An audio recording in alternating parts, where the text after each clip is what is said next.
একজন বলছিল যে একটা মানুষ একটা সাধুর কাছে গিয়ে বলছে যে সাধুটাকে বলছে যে বাবা আমাকে আমার একটা ঘর তৈরি করতে পারবো, আমি একটা ঘর করতে পারবো, এরকম কিছু টোটকা বলুন। তো তখন বলছিল যে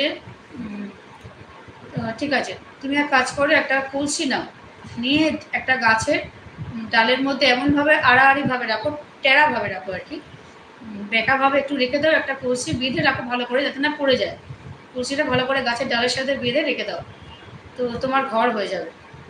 তখন বলছে যে আমি এটা কলসি যদি গাছে বেঁধে রাখি আমার ঘর হয়ে যাবে?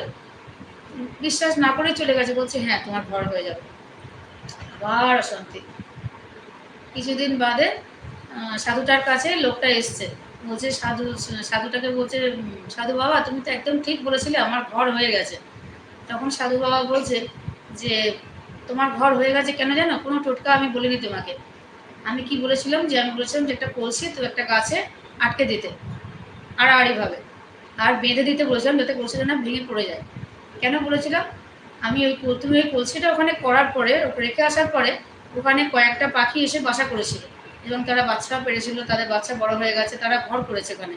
যারা ঘর করেছে সেসব পাখি তোমাকে আশীর্বাদ করেছে, ওদের আশীর্বাদের জন্য তুমি আজকে ঘর করতে পেরেছো। তো প্রত্যেকটা মানুষ